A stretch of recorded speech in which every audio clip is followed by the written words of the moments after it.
우리 하나님의 말씀은 창세기 49장입니다. 창세기 49장 22절부터 26절 말씀인데요. 우리 한 절씩 읽도록 하겠습니다. 제가 가진 성경 구약 성경 78면에 있습니다. 요셉은 무성한 가지 곧 샘 곁에 무성한 한 가지라 그 가지가 담을 넘었도다. 활 쏘는 자가 그를 학대하며 적개심을 가지고 그를 쏘았으나 요셉의 활은 도리어 굳세며 그의 팔은 힘이 있으니 이는 야곱의 전능자 이스라엘의 반석인 목자의 손을 힘입음이라. 내 아버지의 하나님께로 말미암나니 그 너를 도우실 것이요 전능자로 말미암나니 그가 내게 복을 주실 것이라. 위로 하늘의 복과 아래로 깊은 샘의 복과 젖먹이는 복과 태의 복이리로다. 다 같이요. 내 아버지의 축복이 내 선조의 축복보다 나아서 영원한 산이 한없음 같이 이 축복이 요셉의 머리로 돌아오고 그 형제 중 뛰어난 자의 정수리로 돌아오리로다. 아멘. 아멘. 어느 한 공사업체가 이게 공사를 하는데 수도를 연결하지 않고 수도 꼭지만 붙여 두었다라고 합니다. 근데 와서 공사가 마친 줄 알고 수도 꼭지를 돌려보니까 물이 나오지 않더랍니다. 답은 간단하죠. 그 수도 꼭지가 수도관과 물의 근원지인 저수지와 연결되지 않았기 때문에 수도 꼭지에서 물이 나오지 않는 것입니다. 우리가 오늘 본문을 통해서 한 가지 분명히 알아야 될 것은 우리가 어디에 붙어 있어야 되며 우리가 어디에 친밀하게 함께 해야 되는지를 오늘 말씀을 통해 나누고자 합니다. 그 첫 번째가 바로 여러분 CTG에 나와 있는 우리 첫 선포를 같이 하면 좋겠습니다. 우리 밑줄로 제가 그어놨는데요. 우리 같이 한 목소리로 읽습니다. 시작. 마음과 뜻과 정성을 다해 새 일을 행하실 주님의 이름을 찬양합니다. 2026년도 2025년의 이 고백과 더불어 날마다 우리 더원 사랑의 교회 또 가정에서 모일 때마다 이 구호가 외쳐지기를 주님의 이름으로 축복합니다. 오늘 요셉이 나오는데요.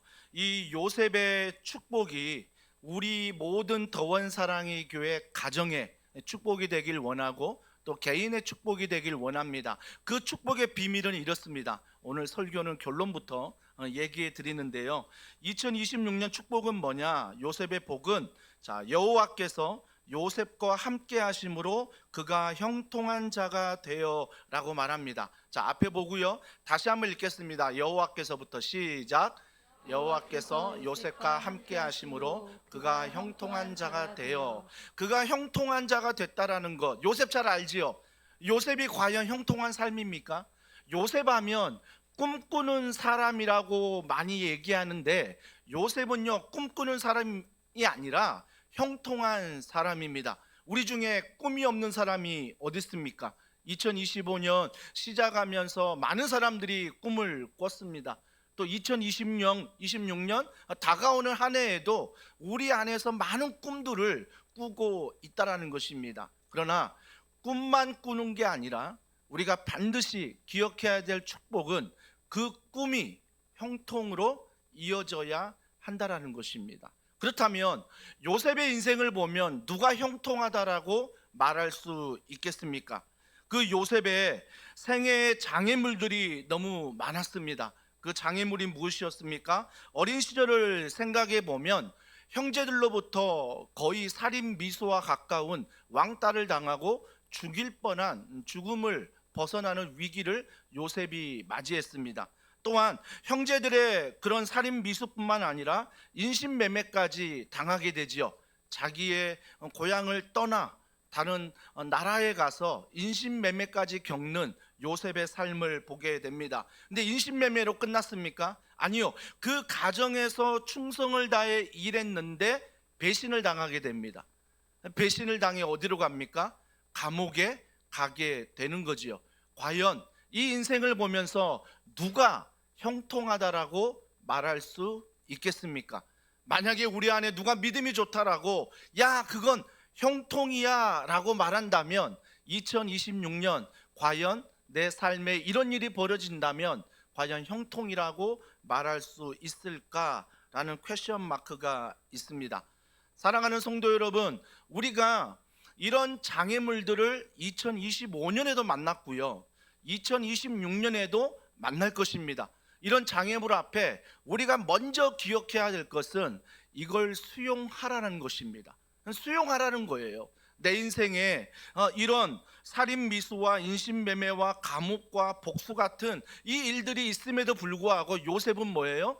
형통한 자라고 불릴 수 있는 첫 번째는 그걸 수용했다라는 것입니다. 우리가 이걸 수용하지 못하는 이유가 무엇입니까?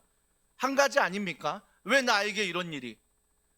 이 이유 하나 때문에 이 모든 일을 내가 수용하지 못하는 거죠. 억울한 거죠. 화가 나는 거죠. 분노가 일어나는 거죠. 왜 저 사람에게는 이런 일이 안 일어나고 왜 나에게만, 우리 가정에만, 우리 교회에만 이런 일이 일어날까? 그러면서 화가 난다라는 것입니다. Why me? 왜 나야? 우리가 대부분 그렇지 않습니까? 왜 하필 나야? 수많은 사람들 중에. 사랑하는 성도 여러분, 로이드 존슨이 이렇게 말합니다. 왜 나는 안 되는데? 라고 질문하는데, 그러니까 이런 질문이죠. 왜 너는 안 되는데? 왜 나야? 라고 반문하는 그에게 로이드 존슨가 뭐라고 말해요? 왜 너는 안 되는데? 너가 안 되는 이유를 말해봐. 여러분, 그 이유를 말할 사람 별로 없습니다. 모두가 다 최선을 다하고요, 모두가 노력합니다. 내가 왜 나야? 라고 말했을 때 왜 너는 안 되는데? 이 질문 앞에 함구하게 된다라는 거죠. 사랑하는 성도 여러분, 그래서 스카펙은 이런 말을 했습니다. 아직도 가야 할 길이라는 책에서 고난을 회피하지 말아라. 고난은 직면해야 된다. 이 직면이란 단어가 정면 승부를 한다는 거거든요. 정면을 봐라. 그러니까 고난의 실체를 봐라. 자꾸 고난을 피하려고, 고난을 두려워하고 고난을 회피하지 말고 그 고난의 정면으로 향하라 라고 스카펙이 이야기를 하는 것입니다. 그렇다면 우리가 왜 나야? 라고 말하지 않죠. 이제 내 순서가 되었구나 라고 말할 수 있는 거죠. 그 사람만 뭐 어떤 병에 걸리는 게 아니라 나도 그런 병에 걸린다면 이제 나도 그 순서가 되었구나 라고 받아들이는 거죠. 수용하는 거예요. 고난은 회피하는 게 아니라, 두려워하는 게 아니라 그 고난은 내가 정면으로 맞닥뜨려 수용한다라는 것입니다. 수용한다는 것. 어떻게 수용할 수 있습니까? 우리 힘으로 안 되지요. 그래서 우리가 결론부터 말하지 않았습니까? 여호와께서 요셉과 함께 하심으로 그가 형통한 자가 되어. 어떻게 수용한다고요? 하나님이 나와 동행하시기 때문에, 나와 함께 하시기 때문에 그 고난조차도 내가 수용할 수 있다는 것입니다. 회피하지 않는다라는 거죠. 여러분, 2010년에 칠레에서 대지진이 일어났습니다. 광부 33명이 갱도에 갇히는 아주 큰 지진으로 말미암아 갱도가 무너지는 사건이 일어났지요. 결론부터 말씀드린다면 그들이 69일 동안 그 700m 지하에 아주 작은 갱도에 갇혀 있었지만 69일 만에 기적적으로 한 사람도 다치지 않고 죽지 않고 구조되는 그 기사를 우리 모두는 기억할 것입니다. 그 감사의 기적 앞에 우리는 한 가지 잊지 말아야 될 게 무엇입니까? 700m 지하에 빛도 없는 그곳에, 어둠의 그곳, 그 좁은 곳에 33명이 69일을 갇혔는데 그들이 한 사람 두 사람 구조될 때마다, 나올 때마다 얼굴을 보십시오. 그 얼굴은 밝았습니다. 그 얼굴은 기뻤습니다. 그들과 인터뷰합니다. 어떻게 이렇게 기뻐할 수 있냐? 어떻게 이렇게 감사할 수 있냐? 그래서 그들의 구조하려면 4달이나 걸리는 작업들이 필요했는데 한 파이프를 연결해 가지고 그 파이프로 말미암아 그들과 소통하고 또 작은 먹을 것도 보내주고 뭐 여러 가지 것들을 공급하면서 그들이 그 지하 700m에서도 그 파이프 하나를 통해서 힘을 받고 위로를 받고 그 고난 가운데 힘을 얻어 69일 만에 33명 모두가 기적적으로 구출받은 거 아닙니까? 사랑하는 성도 여러분, 우리는요 뭐 하나에 연결되면 정말 고난 가운데 있을 때 그 고난 가운데 힘이 된다라는 것입니다. 그러나 그것이 바로 요셉처럼 하나님과 연결될 때 형통이라고 말합니다. 왜 하나님일까요? 다른 게 연결되면 다른 것들은 사라지게 되거든요. 다른 것들은 사라지게 돼요. 돈도 영원할 것 같지만 그 돈이 영원하지 않는다는 것을 우리 모두는 잘 알고 있습니다. 건강도 마찬가지입니다. 건강 영원할 것 같았는데 나이가 들면서 내가 바쁘다는 이유로 내 건강도 영원하지 못하구나라는 것들을, 여러분이 이 세상에 있는 것들을 자꾸 붙잡으면 붙잡을수록 영원하지 않는 것을 내가 붙잡고 있구나라는 것을 느끼게 될 것입니다. 그러나 그 지하 갱도에서 700m 지하에 파이프 하나를 통해서 희망을 갖는 것처럼 하나님이 우리와 연결된다면, 하나님이 우리와 동행한다는 그 믿음 안에 있다면 우리 또한 형통한 자로 살아갈 수 있다라는 것입니다. 그래서 수도꼭지가 그냥 공사만 해서 수도꼭지만 딱 붙여놓아 물이 나오는 게 아니라 반드시 그 물의 근원인 저수지와 연결이 되어 그 물이 나오는 것처럼 우리의 인생 가운데 고난이 있을 때 하나님이라는 본질, 하나님이라는 저수지, 이분의 말씀과 기도로 연결될 때 요셉에게 말하는 형통이 우리 가운데 있다라는 것입니다. 저는 더원사랑의 교회 모든 성도들이 2026년 정말 인생을 살아갈 때 고난은 피할 수 없습니다. 고난은 올 것입니다. 그 고난이 올 때 왜 나야라고 불평하고 불만하고 도망가려 하고 회피하는 인생이 아니라, 드디어 나에게도 올 것이 왔구나 라고 선포하면서 하나님과 동행하며 하나님과 친밀하며 하나님과 함께 걸어가는 더원사랑의 교회 모든 성도들이 되기를 주님의 이름으로 축복합니다. 또 한 가지의 축복이 있다면 담장을 넘는 가지의 축복이 있다라는 것입니다. 오늘 본문 22절에 이렇게 말하지 않습니까? 요셉은 무성한 가지, 곧 샘 곁에 무성한 가지라. 그 가지가 뭐 했다고요?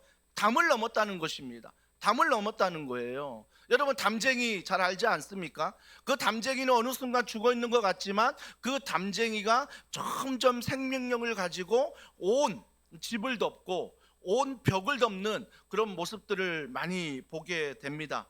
사랑하는 성도 여러분, 저는요, 이 형통의 축복이 여러분만 받으면 안 된다라는 것입니다. 이 복은 확장력이 있습니다. 이 복은 영향력이 있다는 거예요. 그래서 내가 하나님 앞에 형통한 자의 은혜를 입으면 그 은혜가 어떻게 해요? 가정을 넘어가야지요. 교회를 넘어가야지요. 그리고 여러분이 있는 직장을 넘어가고 도시를 넘어가고 나라와 세계 열방으로 넘어가야 된다는 것입니다. 이게 형통이지, 이 복을 가지고 우리 가정만, 우리 교회만, 우리 내 자신만 형통하다 해서 주님이 말하는 형통은 아니라는 것입니다.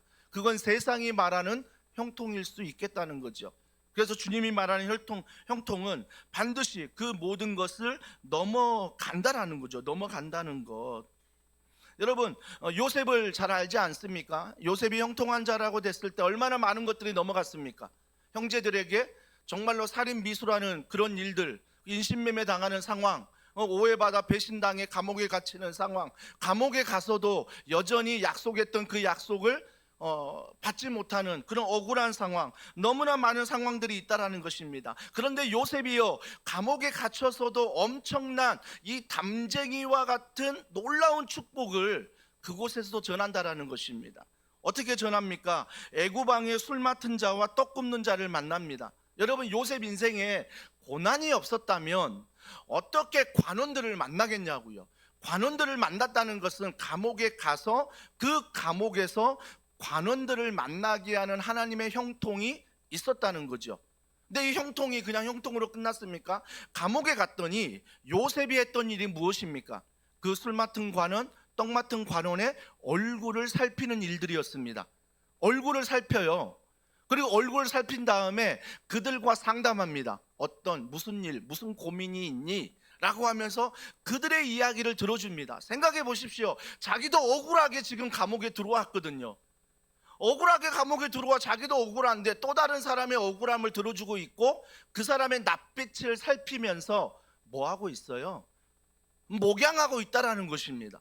그 사람을 돕고 있고 그 사람을 살피고 있는 거예요. 우리 교회로 말하면 교역자의 역할, 또 우리 교회로 말하면 순장님의 역할, 또 어느 성도의 역할, 성김이의 역할을 하고 있는 거 아닙니까? 내 코가 석자인데, 나도 오해받고 나도 배신받아 이 감옥에 있는 게 너무 억울한데 그 감옥에서 뭐 하고 있다고요? 다른 사람들의 얼굴빛을 살피고 그 사람들을 걱정하고 그 사람과 상담하는 그런 일들을 요셉이 하고 있다라는 것입니다. 사랑하는 성도 여러분, 이게 바로 형통한 자의 삶의 영향력이라는 것입니다. 그래서 내가 감옥에 있든 내가 왕궁에 있든 내가 어디에 있든 이게 우선순위가 아니라 내가 어느 곳에 있든 하나님이 나와 동행하심을 믿는다면 그 고난 앞에서도 남을 살필 수 있는 여유가 생기고요, 남을 걱정하고 남을 기도할 수 있는 하나님에 대한 믿음과 사랑과 소망이 우리 안에 가득하게 된다라는 것입니다. 그래서 제가 이런 정의를 좀 내려봤어요. 우리가 고난을 반드시 당할 텐데, 우리 안에 고통이 있고 근심이 있고 염려가 있을 텐데, 이걸 철저히 어떻게 해야 되냐면 기회로 삼아야 되겠다. 기회로 삼아야 되겠다. 이건 생각의 전환입니다. 발상의 전환입니다. 많은 사람들이 고난을 피하려 하고, 많은 사람들이 고난 앞에 두려워하고 근심하고 늘 고난만을 묵상하는데, 성경은요, 야고보서에 보면 너희가 시험을 만나거든 기쁘게 여기라 라고 말합니다. 여러분, 이 말에 동의하십니까? 누가 시험을 만나면 기쁩니까? 누가 고난을 만나면 기쁩니까? 그러나 성경은 고난과 시험을 만나면 기쁘게 여기라 라고 말씀한다라는 것입니다. 왜 그럴까요? 고난을 기회로 삼기 때문입니다. 고난을 기회로 삼기 때문이에요. 그래서 고난이 아니었으면 뭐예요? 하나님을 경험할 수 없거든요. 이 고난이 아니었고 이 고통이 아니었으면 하나님을 경험할 수 없는 일들이 얼마나 많습니까? 제 인생을 돌아보면 정말 그 고난 가운데 하나님 앞에 엎드리고 하나님 앞에 결단하며 걸어갈 때 그 고난이 주는 하나님의 경험, 이 경험으로 살아가는 거거든요. 경험으로.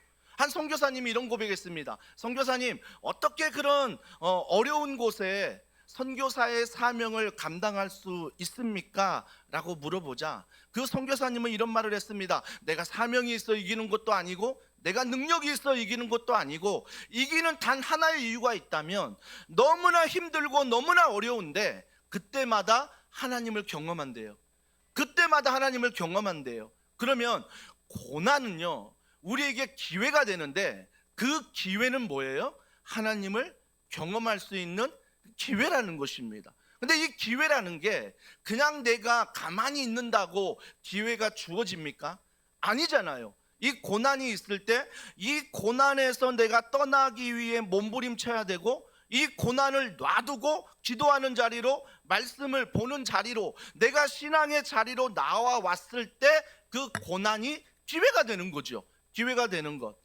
사랑하는 성도 여러분, 그래서 이 요셉은 이러한 정말 어려운 고난 속에서도 어느 곳에 가든 형통한 자로 살았던 단 하나의, 또 하나의 이유가 있다면 고난을 날마다 기회로 여긴다는 거예요. 왜요? 하나님이 나와 동행하심으로, 하나님이 나와 함께 하심으로 이 고난조차도 기회로 여긴다라는 것입니다. 사랑하는 성도 여러분, 요셉은요, 고난을 참아라, 고난을 인내해라 말하지 않습니다.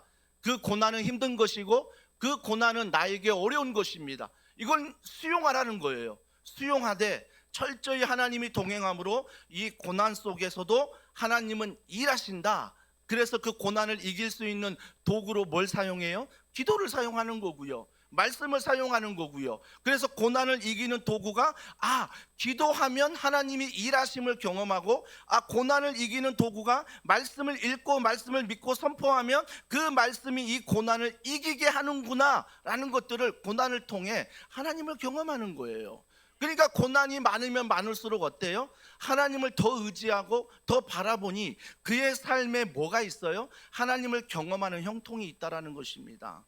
이게 고난을 이기게 하는 거예요. 여러분이 뭔가 결단해서 고난을 이기는 게 아니라 하나님을 경험하는 그 경험이 이 고난을 해석하게 하고 이 고난을 이길 답을, 우리에게 믿음을 준다라는 것입니다.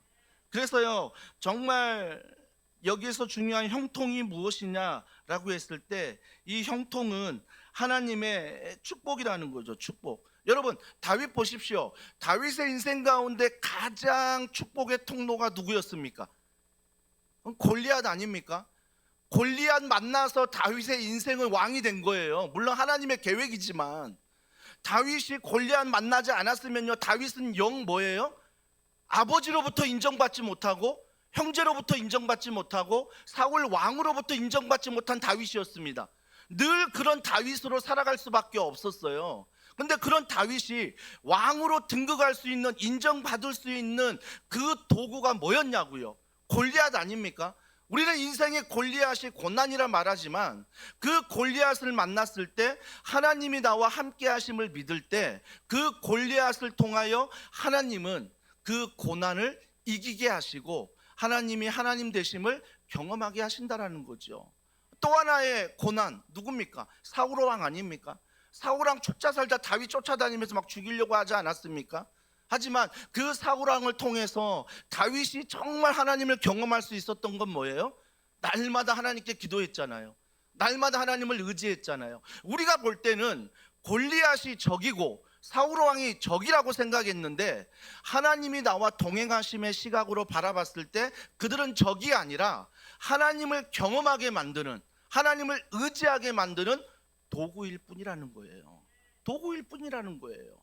그래서 우리의 생각의 전환, 우리의 모든 믿음의 전환들이 하나님이 동행하시는 그 믿음 안에 일어나는 거죠. 욥을 보세요. 욥이 이렇게 말합니다. 내가 하나님을 듣기만 하였는데 고난을 받으니 하나님을 눈으로 보았다라고 말합니다. 사랑하는 성도 여러분, 우리가 고난당할 때 하나님을 귀로만 듣는 것이 아니라 내가 정말 내 눈으로 이 고난 앞에 하나님이 함께 하심을 선포하고 그 고난 가운데 걸어갈 때 하나님이 그 고난 가운데 어떻게 일하시는가를 경험한다는 거예요. 그러니까 신앙생활은 뭐예요? 하나님을 얼마나 경험하느냐, 이거예요. 이게 우리의 신앙생활의 형통이라는 거예요. 어떤 사람은 모태신앙입니다. 어떤 사람은 20년 30년 신앙생활 했습니다. 하나님은 누구신가 물어보면 성경에 있는 답은 척척 말하지요. 물론 그것도 중요합니다. 하나님을 아는 거니까. 그러나 아는 하나님이 아는 것으로 끝나느냐, 아니면 나의 경험으로 간증하느냐, 이건 다르거든요. 이게 아는 하나님이 아니라 그 하나님이 어떤 분인가를 말했으면 그 하나님이 그런 분인가를 내 삶에서 경험할 수 있어야 되는 거죠. 그게 간증이죠. 그게 나에게 형통한 자로서 살아갈 수 있는 유일한 무기가 된다라는 것입니다. 사랑하는 성도 여러분, 어느 30대가 뇌종양에 걸렸다고 합니다. 뇌종양에 걸려가지고 그 수술이 너무 다가올 때마다 두렵고요. 수술실 앞에서 정말 시편 23편 4절처럼 사망의 음침한 골짜기를 걷는 시간이었다고 합니다. 근데 그 시간에 간절히 기도했대요. 하나님, 뇌종양 수술 받는데 하나님 이 시간에 수술 잘 받게 하시고 깨끗이 낫게 해달라고 기도하고 들어가는데 자기 마음 가운데 하나님의 음성이 들리더래요. 마음 가운데요. 마음 가운데 하나님의 음성이 들리는데 어떤 음성이 들리냐면 너 지금 예배 드리러 간다라는 음성이 들리더래요. 아니, 예배는 교회에서만 드리는 게 예배 아닌가? 예배는 가정에서 모여서 성경책 펴서 야 우리 기도하자, 말씀 듣자, 그러면서 그게 예배 아닌가? 수술실에 들어가는데 하나님이 마음에 감동을 주시는데 너 지금 예배 드리러 간다라는 감동을 주더라는 것입니다.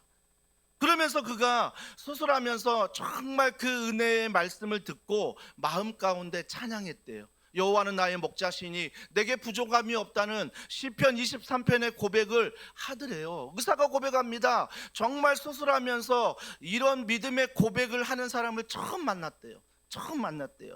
사랑하는 성도 여러분, 우리가요, 중요한 건 요셉이 살인 미수요, 인신매매요, 배신을 당하고 감옥에 있고 그가 국무총리가 되었을 때도 여전히 어떤 사람이에요? 하나님을 예배하는 예배자예요. 하나님을 예배한다는 거죠. 다윗도 마찬가지 아닙니까? 형들이 내 이름 몰라주고 아버지가 내 이름 몰라주고 내가 정말 인정받지 못하는 그곳에서도 예배자로 살아갔고요. 골리앗을 만날 때에도 예배자로 살아가고요. 사울 왕이 쫓아와서 나를 죽이려 해도 여전히 예배자로 살아가는 그 모습, 심지어 다윗이 한 나라의 왕이 됐는데 왕이 되어도 예배자로 살아간다는 거예요. 이게 바로 하나님이 말씀하신 형통한 자의 모습이라는 거죠. 모습이라는 것. 그래서 우리가 찬송가에 어려운 일 당할 때 이 찬양이 있지 않습니까? 이 찬송가 제가 말씀 준비하면서 혼자 불러봤습니다. 어려운 일 당할 때 나의 믿음 이걸 누가 뭐라고 하냐고요. 어려운 일 당할 때 내 믿음 작아지는 거 우리 다 경험하지 않습니까? 이거 판단할 수 없는 겁니다.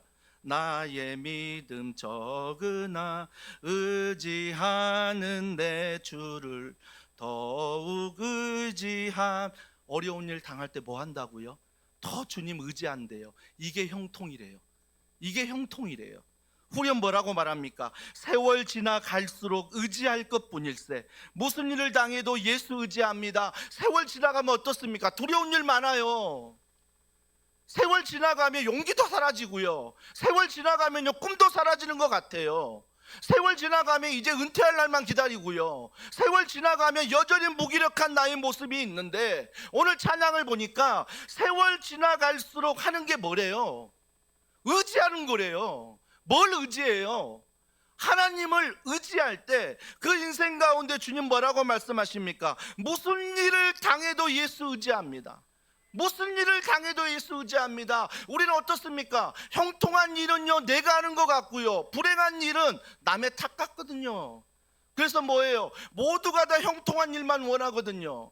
세상 사람들이 우리를 볼 때 자기들과 별반 다를 게 없는 거죠. 승진할 땐 다 감사하지 않습니까? 근데 승진 못할 때 어떻습니까? 그 모습 안에 예배자의 모습이 있을 때 세상 사람들은 놀라는 것입니다. 놀라는 거죠. 왜요? 그 승진을 못하는 그 자리에도 하나님이 나와 동행하심을 믿기 때문에, 이 일을 통해서 하나님은 하나님의 일을 하신다는 믿음이 내 안에 있어서 승진 못하는 그 시간에도 하나님을 간증할 수 있는 예배자, 이게 바로 형통한 사람이라는 거죠. 형통한 사람. 사랑하는 성도 여러분, 성경에 보면요 종종 밤중에 노래하는 하나님이라고 말씀하십니다. 여러분, 우리 인생에 캄캄한 밤이 있잖아요. 어린 아이들이라고 없겠습니까? 우리 인생의 2025년 돌아보면 캄캄한 밤이 너무나 많았습니다. 송구 영신예배 영상 보면 그냥 좋은 어떤 기쁜 얼굴, 기쁜 모임, 이런 것들만 보여줘서 그렇지, 송구 영신예배 3분, 5분 영상보다 내 인생에 너무나 더 많은 시간이 어때요? 고난이었어요. 저기에는 기쁨만 남은 거지, 우리 인생은 정말 어두울 때가 너무 많잖아요. 밤이 너무 많잖아요. 밤중인데가. 근데 주님 뭐라고 말씀하십니까? 밤중에 노래하신 하나님이다. 밤중에 노래하신 하나님. 내가 모든 게 끝났다라고 생각하는데, 나는 왜 이럴까라고 포기하려고 하는데, 그때 하나님이 나와 함께 하심을 믿고 살아가면 그 밤중에도 일하시는 분이 하나님이시다. 이게 바로 형통한 자의 놀라운 고백이라는 거죠. 고백이라는 것. 사랑하는 성도 여러분, 그래서 우리는요 이 모든 고난이 좀 담을 넘어야 돼요. 그래서 남들은 고난 앞에서 좌절하는데, 나는 좌절 똑같이 하지만 좌절하지 않는 단 하나의 이유가 있다면 하나님이 나와 동행하심으로, 하나님이 나와 함께 하심으로 우리가 좌절하지 않는다라는 거죠. 그래서 그가 이렇게 고백합니다. 창세기 41장 57절입니다. 다 같이 읽습니다. 시작. 각국 백성도 양식을 사려고 애굽으로 돌아와 요셉에게 이르렀으니 기근이 온 세상에 심함이었다. 기근이 온 상이 심했어요. 여러분, 요셉이 국무총리가 된 다음에 7년 풍년이 왔고요, 7년 흉년이 왔습니다. 7년 풍년에 그가 정말 요셉의 창고로 하나하나 잘 준비하여 7년 흉년이 왔을 때 자기 나라만 먹고 산 거 아니에요. 국경을 넘어 다른 나라까지 먹여 살렸던 게 바로 요셉입니다. 사랑하는 성도 여러분, 우리 모든 성도에게 도전합니다. 특히 청년들에게, 특히 다음 세대 아이들에게 도전합니다. 여러분만 잘 살고, 여러분만 출세하고, 여러분만 공부 잘하려고 우리가 그 목적을 향해 달려가는 건 세상과 똑같은 거예요. 우리의 모든 목적, 공부를 하는 목적, 출세하는 목적, 직장에 가는 목적, 우리가 교회 다니는 모든 목적이 하나님을 경험하고, 이 경험이 나를 통해 또 다른 사람에게 흘러갈 수 있도록 복의 통로로 사용되어 달라고, 오늘부터 기도가 바뀌어야 되죠. 하나님, 내가 복의 통로로 사용되게 하여 주시옵소서. 복으로만 사용해 달라고 말하지 마시고 복의 통로로 사용되는 거죠. 복의 통로로. 그래서 수도꼭지만 있는 그런 흉내만 내는 것이 아니라 정말 수도꼭지가 그런 저수지와 연결돼서 물만 틀면 그 물의 근원인 저수지 안에서 물이 나오듯이 내 인생에 고난이 있을지라도 내 인생에 어떤 일이 있을지라도 수도꼭지를 돌리는 그 믿음 안에서 하나님이 형통하게 하는 동행하는 그 놀라운 은혜가 우리 가운데 나온다라는 거죠. 나온다는 것. 그러면서 요셉이 이렇게 말합니다. 창세기 45장 5절입니다. 당신들이 나를 이곳에 팔았다고 해서 근심하지 마소서, 한탄하지 마소서. 하나님이 생명을 구원하시려고 나를 당신들보다 먼저 보내셨나이다. 야, 이러면 안 되거든요. 형들이 나를 죽이려 했고, 형들 때문에 인신매매 당하고, 형들 때문에 배신당하고, 형들 때문에 감옥에 gat혔거든요. 이제는 유일하게 복수할 수 있는 힘이 생겼거든요. 형들이 나를 무시 못하는 국무총리가 됐거든요. 국무총리가 되어 7년 흉년이와 그 형들이 양식을 구하기 위해 자기 앞에 엎드리고 있거든요. 이때 기회 아닙니까? 복수해야지. 칼 한 번 휘둘러야지. 나 그때 너 죽이려고 했지. 이게 세상 모습 아닙니까? 이게 세상에서 형통한 자들의 모습 아닙니까? 그러나 요셉은 어떤 형통을 얘기합니까? 하나님이 생명을 구원하시려고 나를 당신들보다 먼저 보내셨나이다. 하나님이 먼저 당신들보다 나를 이곳에 보내셨대요. 그러면 요셉의 해석은 뭐예요? 인신매매 당하는 사건, 살인 미수의 사건, 배신과 감옥에 있던 이 모든 사건이 뭐예요? 하나님이 필요하니 나에게 허락하셨다는 거예요. 그래서 지금 나를 이 자리에 하나님이 세우셨다는 거죠. 여러분, 이런 고백할 요셉 아니에요. 우리가 흔히 말하잖아요. 어렸을 때 상처 있어서 그래. 지난 교회에서 상처 있어서 그래. 나 사람에게 이런 상처 받았고, 나 교회에게 이런 상처 받았고, 나 누구에게 이런 상처 받아서 그 상처의 트라우마 속에 영원히 갇혀 있는 분들 있잖아요. 그 상처를 제가 우습게 보는 게 아니라 그 상처 얼마나 아프셨겠어요. 얼마나 힘들었겠어요. 우리 교회도 상처 받는 분 많잖아요. 그 상처 왜 없겠습니까? 요셉 보세요. 요셉만큼 상처 있는 사람이 어딨냐고요. 어머니 일찍 돌아가셨어요. 어머니 일찍 돌아가 어머니 사랑도 못 받고요. 아버지 사랑 받고 있는데 그걸 시기해서 형들이 나를 죽이려 하고요. 인신매매 당하고요. 정말 요셉만큼 어렸을 때 상처 안 받은 사람이 어딨냐고요. 근데 그 상처가 하나님과 동행하심으로 승화가 돼요. 그 상처가 어때요? 감사가 되는 거죠. 하나님 안에서 이게 형통이라고 말하는 거예요. 이게 형통이라고.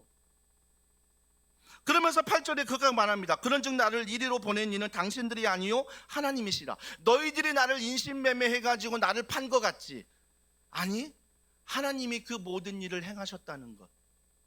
10절에 아버지의 아들들과 아버지의 손자들과 아버지의 양과 소와 모든 소유가 고센 땅에 머물러 나와 가깝게 하소서. 아버지 흉년 때문에 힘드시죠? 우리 고센 땅 풍년 있는 그곳에 내가 아버지 모시겠습니다. 자기의 풍년을 아버지 앞에 나누고 있는 모습을 보게 되는 거죠. 11절입니다. 아버지의 가족과 아버지께 속한 모든 사람에게 부족함이 없도록 하겠. 아버지만 챙긴 거 아니에요. 아버지만 날 예뻐했지? 그래, 나 예뻐하는 아버지만 사랑해야지. 이게 아니라 자기를 팔아버린 형들까지도 축복하고 있고요. 심지어 자기들에게 왼수와 같은 그런 나라까지도 그가 품어버리고 축복하고 있다는 것입니다. 이런 대인배가 될 수 있는 건 내 성격이 아니라 내 기질이 아니라 정말 하나님이 나와 동행하시고 나와 함께 하신다는 믿음 안에 형통한 자의 축복이라는 것입니다. 이런 영향력, 이런 확장력, 하나님 더원 사랑의 교회에게 요구하지 않겠습니까?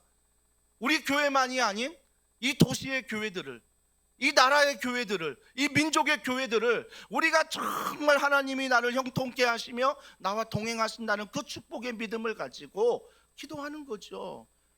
기도하는 거죠. 갈릴리와 사이가 있습니다. 두 가지 호수지요. 갈릴리는 어떻습니까? 갈릴리는 헬몬산에 내려오는 그 아름다운 그 만년설, 그 눈으로 말미암아 이 갈릴리는요, 그 바다가 에메랄드빛이에요. 갈릴리는요, 에메랄드빛. 근데 갈릴리는 어떻게 하고 있어요? 그 만년설이 흘러나와 에메랄드빛이 되는 그 에메랄드가 또 다른 호수로 흘러간다는 거예요. 그래서 갈릴리는 여전히 아름다운 호수가 되는 거예요. 사해는 어떻습니까? 성지순례 중에 사해를 봤을 때 그 사해는요 철저히 죽어있는 바다입니다. 왜요? 받거든요. 흘러오거든요. 근데 뭐예요? 내보내질 않아요. 내보내질 않고 자기만 가지고 있을 때 그 바다는 사해, 죽은 바다가 된다라는 것입니다. 그래서 주님 말씀하십니다. 주는 것이 받는 것보다 복되다. 경험해 보셔야 돼요. 내가 받는 게 복되는 거 알아요. 기쁜 것도 알아요. 하지만 내가 받는 것도 정말 기쁘지만 줄 때의 기쁨, 나눌 때의 기쁨, 함께 할 때의 기쁨, 더불어 즐겁게 걸어갈 때의 기쁨, 이 기쁨, 주님 이렇게 말씀하십니다. 알 사람만 알도다. 하나님이 함께 하시고 하나님이 내 인생에 형통케 하시는 복을 주신다는 믿음 안에서 우리는 사해가 아닌 갈릴리 호수처럼 사역할 수 있고 달려갈 수 있다라는 것입니다. 그러면서 23, 24절에 고난과 환난을 이기는 활의 축복이 나옵니다. 이 활의 축복은 인생의 반전이 나와요. 자, 23절, 24절입니다. 자, 여러분 같이 한번 한 목소리로 읽어보겠습니다. 시작. 활 쏘는 자가 그를 학대하며 적개심을 가지고 그를 쏘았으나 요셉의 활은 도리어 굳세며 그의 팔은 힘이 있으니 이는 야곱의 전능자 이스라엘의 반석이 목자의 손을 힘입음이라. 여기서 보시면 23절에 활 쏘는 자가 그를 학대하며 적개심을 가지고 그를 쏘았으나 라고 말하지만 원어에 하나가 빠졌어요. 그러나가 빠져 있습니다. 여러분, 여전히 우리를 학대하며 여전히 적개심을 가지고 우리를 쏘는 사람들이 있다고요. 우리 인생 가운데 여전히 장애물이 있다고요. 그러나 성경 원어에 빠지는 그러나가 있다는 것입니다. 그러나 뭐라고 말합니까? 24절에 요셉의 활은 도리어 굳세며 그의 팔은 힘이 있으니 이는 야곱의 전능자 이스라엘의 반석인 목자의 손을 힘입었음이라 라고 말합니다. 요셉의 활은 힘이 있대요. 이는 because 왜냐하면 오늘 영어 되는 것 같아요. 영어 되는데 왜냐하면이라고 말할 때 야곱의 전능자 이스라엘의 반석인 목자의 손을 힘입었습니다. 그러니까 누가 나를 쏘는데 그러나가 있대요. 그러나가 있는데 내가 힘이 있대요. 힘이 있는데 내가 힘이 있는 게 아니라 그가 힘이 있는, 왜냐하면 전능자의 팔이 나를 붙들고 있기 때문이다. 이게 바로 형통한 자의 축복 아닙니까? 그래서 우리가 인생에 반전이 있다는 것, 그래서 여러분이 고난을 당하고 고통을 당할 때 밤중처럼 살아갈 때 그러나가 있다는 것, 이는이 있다는 것 반드시 기억하시길 바랍니다. 그래서 2026년 어떠한 고난 앞에 그러나 이는, 이 말씀 기억하고 선포하십시오. 그러면 그 요셉의 창고의 축복이 여러분이 형통한 자가 되어 여러분의 축복으로 흘러갈 것입니다. 이게 놀라운 일들이죠. 그래서 25절에 이렇게 말합니다. 내 아버지 하나님께로 말미암나니 그가 너를 도우실 것이요 전능자로 말미암나니 그가 내게 복을 주실 것이라. 위로 하늘의 복과 아래로 깊은 샘의 복과 젖먹이는 복과 태의 복이 있다. 하늘의 복, 이 땅의 복, 깊은 복을 너에게 주겠다라고 말씀하십니다. 자, 요한 3서 1장 2절입니다. 다 같이 읽습니다. 시작. 사랑하는 자여, 내 영혼이 잘됨 같이 내가 범사에 잘되고 강건하기를 내가 간구하노라. 우선순위가 바뀌면 안 돼요. 우선순위 잘 보세요. 사랑하는 자여, 내 뭐가 잘 돼요? 영혼이 잘 돼야 돼요. 내 육체가 잘 되면 안 돼요. 내 육신이 잘 되면 안 된다고요. 내 육체가 잘 되고 내 육신이 잘 되면 사람은요, 인간은요 철저히 교만하게 돼 있어요. 교만하게 돼 있다고요. 이제 성경은 우선순위 말하잖아요. 육체도 잘 돼야 되지만 우선순위가 내 영혼이 잘 돼야 된다. 쉽게 말하면 뭐예요? 너 속사람이 잘 돼야 돼. 자꾸 우리는 겉사람에 신경 쓰려고 하잖아요. 근데 주님 말씀하십니다. 너 속사람이 잘 돼야 돼. 그래야 겉사람도 잘 되는 거야. 겉사람도 잘 되는 거야. 우리 속과 겉 살펴봐야 되는 거 아닙니까? 마지막은 뭐예요? 25절에 다음 세대를 향한 축복인데요. 자, 25절 마지막 절은 뭐라고 말합니까? 하반절에 위로 하늘의 복과 아래의 깊은 샘의 복이 뭡니까? 젖먹이는 복과 태의 복이 있으리라. 젖먹이는 복, 태의 복이 있다라고 말합니다. 이 태의 복, 젖먹이는 복은 영적인 재생산을 말하는 거죠. 우리가 하나님을 믿습니다. 제자가 되었습니다. 믿는 모든 사람들이 제자예요. 제자 훈련 수료해서 제자가 아니라 예수님을 믿습니다는 사람이 모두가 제자거든요. 그러면 내가 제자 된 것으로 만족하지 말고 내 안에 영적 재생산이 일어나야 돼요. 그래서 3주 전에 제가 설교하지 않았습니까? 제자 삼는 일에 우리가 목숨을 걸어야 된다. 내가 제자 되는 것으로 만족하지 말고 또 연약한 누군가를 제자 삼을 수 있는 그 사역, 여러분의 복음으로, 여러분의 삶으로, 여러분의 살아가는 그 모습으로 누군가에게 제자로 삼는 그 영적 재생산, 이게 바로 태의 복이라는 것입니다. 그러면 결론은 이겁니다. 하나님의 축복은 돌고 돌아 예수 그리스도를 믿는 더원 성도들에게 온다라는 거예요. 왜 그러냐면 26절 보세요. 내 아버지의 축복이 내 선조의 축복보다 나아서 영원한 산이 한없음 같이 이 축복이 요셉의 머리로 돌아오며 그 형제 중 뛰어난 자의 정수리로 돌아오리다. 결국은 그 축복이 뭐예요? 돌아오는데 누구에게 돌아온다고요? 형통한 자, 하나님과 동행하는 자에게 결국은 고난이지만 그 고난 안에 돌고 돌아 그 축복이 형통한 자에게 온다라는 거예요. 온다라는 거죠. 그래서 뭐예요? 형통한 자의 은혜를 입어야죠. 사랑하는 성도 여러분, 그래서 우리 더원 사랑의 교회는요, 2026년 이 요셉의 축복을 받기를 원하고요, 누리기를 원합니다. 그래서 요셉의 이 축복이 정말 우리에게 부어질 때 고난이란 이름으로 올 거예요. 고통이라는 이름으로 올 거예요. 그때 여러분이 물러나지 말고 하나님 앞에 이것조차도 하나님의 계획하심을 믿고 형통케 하시는 그 하나님 앞에 우리가 믿음으로 걸어가는, 그러면 하나님을 경험하게 되고 그 하나님을 경험할 때 어떤 고난에도 흔들리지 않는 믿음의 용사로, 믿음의 거인으로 하나님이 세우신다라는 것입니다. 2026년 이런 은혜가 우리 더원 사랑의 교회 가운데 있기를 주님의 이름으로 축복합니다. 오늘 찬양하면서 성찬을 준비하려 하는데요, 우리 찬양할 때 주 내 힘을이라는 찬양입니다. 이 찬양할 때 오늘 말씀, 주님 저를 형통케 하여 주시옵소서, 제 삶 가운데 하나님의 은혜와 사랑이 떠나지 않도록 우리 이 찬양 우리 주님 앞에 올려드리며 함께 나아가겠습니다. 주 나의 모습 보네, 상한 나의 맘 보시네.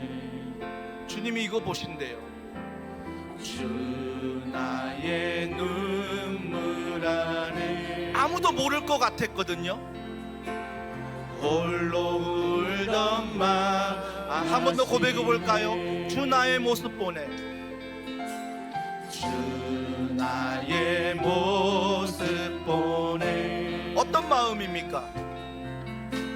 상한 나의 맘 보시네. 주님이 아신대요. 주 나의 눈물 안에 홀로 울던 밤, 홀로 울던 밤 아시네. 세상 소망 다 사라져가. 무엇이 영원합니까? 주의 사랑 끝이 없으니 살아가는 이 모든 순간, 오늘입니다. 지금입니다. 내 힘을 한 번 더 고백합시다. 세상 소망